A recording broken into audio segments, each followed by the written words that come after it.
Everybody from the Assyrians to the Syrians to the Phoenicians, they all worshiped the star of the sun. And in some cases, they confused the sun with a very bright star, which is suddenly missing at the time of the Tower of Babel. So the Tower of Babel is built because all of a sudden everybody dies much younger. We realize that the atmosphere has changed dramatically. Now it rains, you get floods. We don't have this tropical environment that we used to have.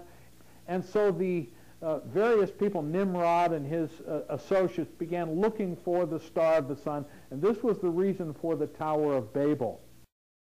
And Nimrod began to be a mighty one in the earth. He was a mighty hunter before the Lord. And the beginning of his kingdom was Babel, and Erech, and Akkad, and Calneh, in the land of Shinar. Now, as I mentioned earlier, and as many scientists have demonstrated, the people before the flood were about 12 feet tall. Nimrod was a giant of the 4th generation, born during the 6th generation. Peleg's brother's name was Joktan, which means shortening. At this point, I thought it was very interesting that in the book of Enoch, in the dream vision section, the pre-flood men are described as being like bulls, whereas the post-flood men are described as being like sheep, in contrast.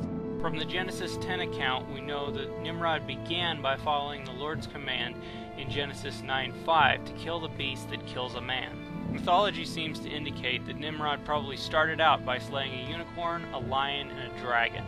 Heroes throughout time have hunted these creatures to the point where they became rare, and thus they were considered sacred to the king, and one had to get permission from the king to hunt them.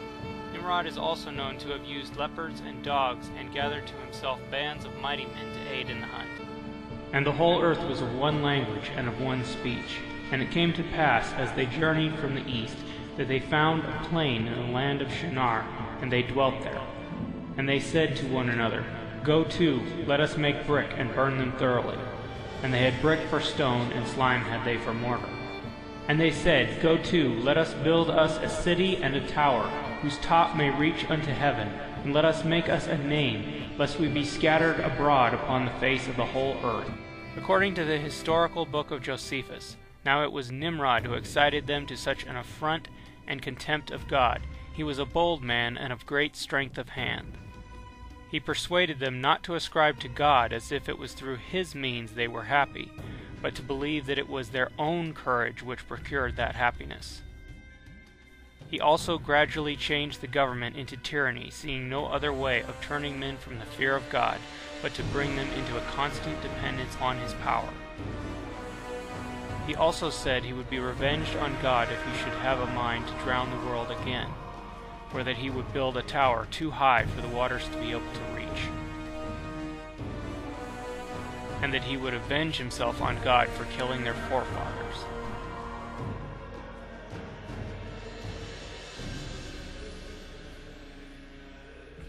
Noah's descendants were not stupid primitives.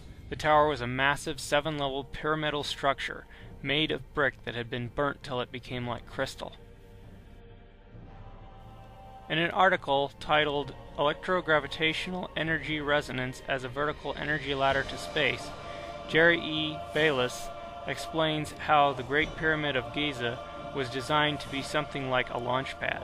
Bayless shows how the pyramids may have been used to focus electrogravitational frequencies to launch crafts into outer space.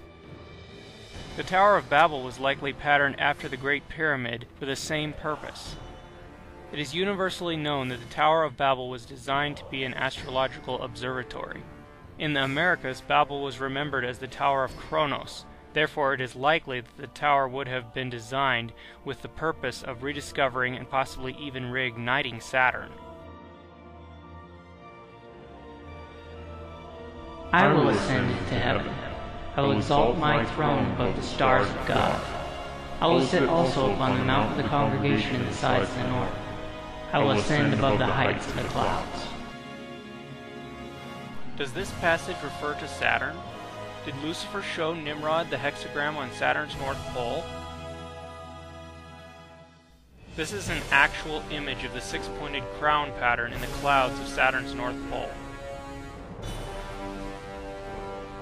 The seal of Saturn has 6 lines, 6 angles, 6 planes. According to Alexander Hislop, We have now only to inquire what was the name by which Nimrod was known as the god of the Chaldean mysteries.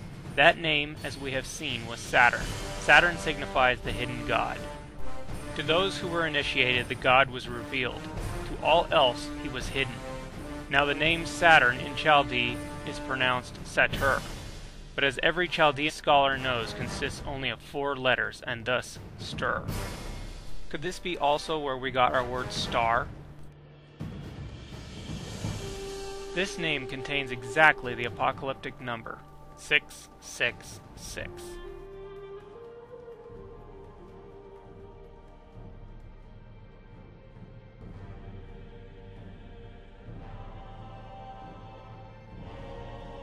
And the Lord came down to see the city and the tower which the children of men builded. And the Lord said, Behold, the people is one, and they have all one language, and this they begin to do. And now nothing will be restrained from them which they have imagined to do. Go to, let us go down, and there confound their language, that they may not understand one another's speech. God was likely speaking to one of his angels, who was the bearer of a planet. This planet fired a thunderbolt at the Earth.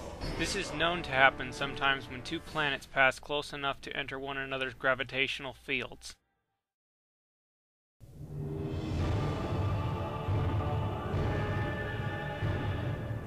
The thunderbolt struck the tower, which was a massive crystal lightning rod, and the electroshock waves which rippled outward altered the minds of the people, splintering the original language into about 72 root languages, which then devolved farther into dialects as the people spread out over the earth from the tower.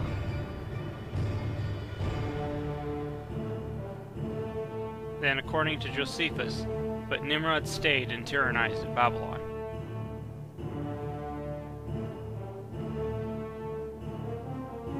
Nimrod or his priests then established a religious system based on the cycles of the sun, the moon, the planets, and the stars. Many believe that he plagiarized and altered the original Mazzaroth into the pagan zodiac. It is also known that they established 8 nights of child sacrifice. This subject will be further expounded upon in a few minutes. According to Hislop, Shem, the son of Noah, who Jasher tells us was also Melchizedek, assembled the 72 kings of the earth and called for Nimrod's death. The decision was unanimous, and Nimrod was hung on a tree until he died. Nimrod's body was then cut into 12 pieces and sent throughout the earth as a warning to manslayers. I will lay thee before kings, that they may behold thee. They that see thee shall narrowly look upon thee, and consider thee, saying, Is this the man that made the earth to tremble, that did shake the kingdoms? Thou art cast out of thy grave like an abominable branch, that go down to the stones of the pit, as a carcass trodden under feet. Thou shalt not be joined with them in burial, because thou hast destroyed thy land and slain thy people. Nimrod's reign was ended, but Lucifer had not given up yet.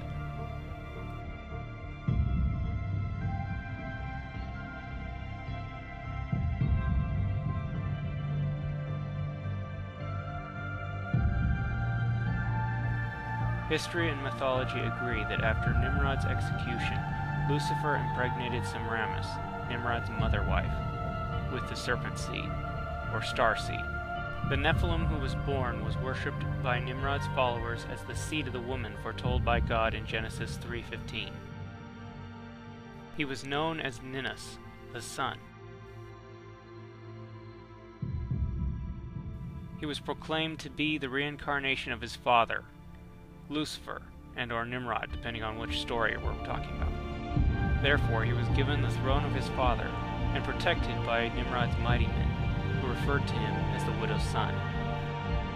Historically, Ninus killed Osiris, king of Egypt, and reigned in his stead under the name Horus. Jasher says that Osiris was the son of Anam, called Anamim in the Bible, the son of Mitzrayim, Ra, the son of Ham, the son of Noah. The mythological Ra was actually Lucifer. The mythological Osiris was Nimrod. and Isis was Semiramis.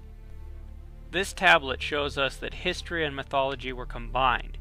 Thus the killer of Osiris was Set, Seth, Shem, and Horus, Ninus. After the death of Nimrod, his followers transferred their loyal gaze from Saturn to Sirius. For as Saturn had supposedly facilitated the golden age of the pre-flood world, so the rising of the dog star Sirius meant prosperity in the post-flood world. Even as Ninus was seen to be the son of Nimrod, so Sirius was seen to be the seed of Saturn, and is usually depicted with 6 points of light emanating from it, though at times we see it depicted as a right side up or upside down 5-pointed star. It is interesting to note that 2 pentagrams are formed by drawing an X, a symbol representing the death of Osiris, across a hexagram. Thus the 2 pentagrams symbolize the 2 sons of Nimrod, Mardon and Ninus. Jasher 7:47-48 tells us that Mardon was more wicked than his father, and thus he became the archetype of Mars and other rebel anti-hero gods of war. Jasher 13:15 goes on to tell us how Mardon was slain in a battle between Nimrod, king of Shinar, and Kedorlaomer, king of Elam. And in Jasher chapter 27 and other historical texts we discover how Ninus was slain at age 40 by Esau, the grandson of Abraham, while he was hunting wild boars. In light of this, it's interesting that Enoch describes the Edomites as boars. During their lifetime, the wicked family of Nimrod had established a new world order, a system made up of architects, bankers, priests, and a bloodline of kings descendant from the sons of Nimrod, which would continue to lead the people of the earth away from the Lord.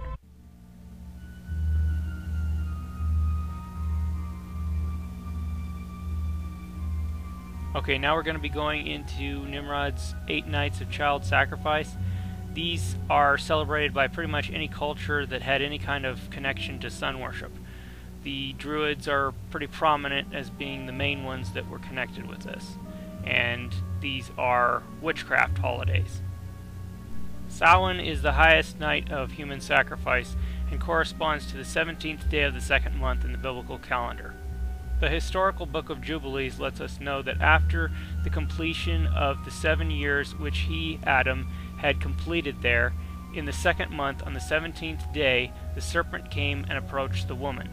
So according to Jubilees, Lucifer and mankind fell on the 17th day of the 2nd month, which was also Samhain.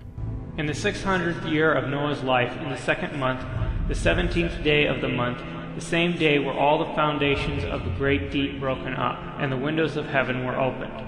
In the earlier Hebrew calendar, the 2nd month was also known as Bol, which means rainy. So the obvious conclusion is that the flood started on the 17th day of the 2nd month, Samhain. And if we follow this logic, then the saints of All Saints' Day are in fact the mighty men of renown, the Nephilim. In Rome, Samhain was known as Vulcania. According to Dr. Kathy Burns, Vulcan is adored in Masonry under the name of Tubal-Cain. In the Masonic quiz book, the question is asked, who was Tubal-Cain? The answer is, he is the Vulcan of the pagans. Since Tubal-Cain's death is not recorded in the Bible, it is often assumed that he died in the flood. According to tradition, Nimrod was also hanged on Samhain.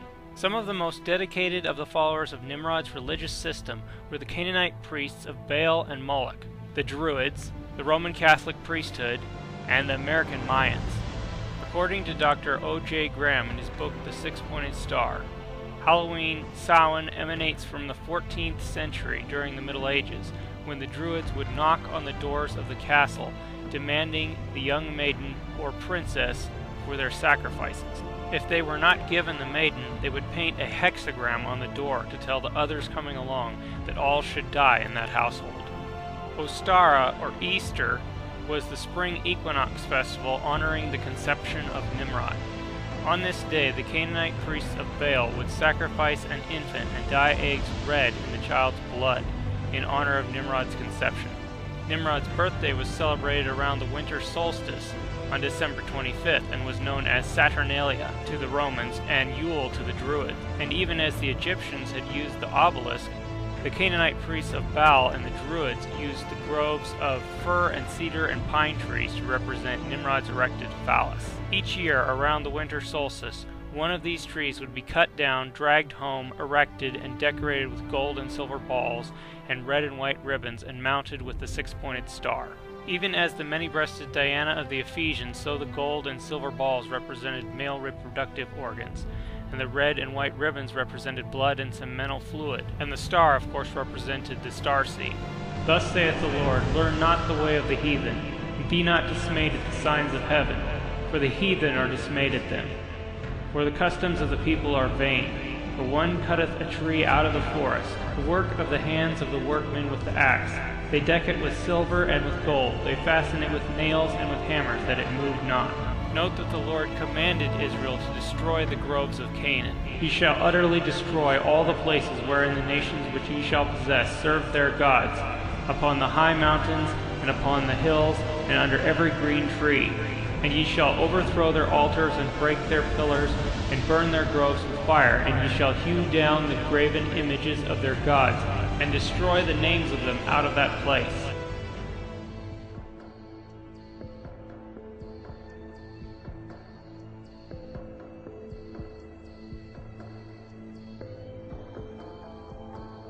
Israel rose to world dominance in the day of King Solomon. Though Solomon began by following the Lord, he married many pagan princesses of the surrounding nations, including the daughter of Pharaoh of Egypt, and they turned his heart away from the Lord to worship Ashtaroth and Moloch. Solomon even went so far as to adopt the Tyrian signet of King Hiram of Tyre as his official seal. James Lloyd points out that it was likely this star that was the image of jealousy mentioned in Ezekiel 8. Then said he unto me, Son of man, lift up thine eyes now the way toward the north. So I lifted up mine eyes the way toward the north. And behold, northward at the gate of the altar, this image of jealousy in the entry. He said furthermore unto me, Son of man, seest thou what they do, even the great abominations that the house of Israel commit here, that I should go far off from my sanctuary? But turn thee yet again, and thou shalt see greater abominations. Ninus was conceived around Samhain, and born around the summer solstice. The first day of the Hebrew month of Tammuz falls around the summer solstice. Ninus was also known as Tammuz. Then he brought me to the door of the gate of the Lord's house, which was toward the north. And behold, there sat women weeping for Tammuz. And he brought me into the inner court of the Lord's house. And behold, at the door of the temple of the Lord, between the porch and the altar, were about 25 men, with their backs toward the temple of the Lord, and their faces toward the east. And they worshipped the sun toward the east. So what we are seeing in Ezekiel 8 is in fact the equivalent of the Druid summer solstice ritual. The priests of Nimrod also named each of the 7 days of the week after the sun, the moon, and the 5 planets. Before this, the days were only known as the first day, the second day, so forth.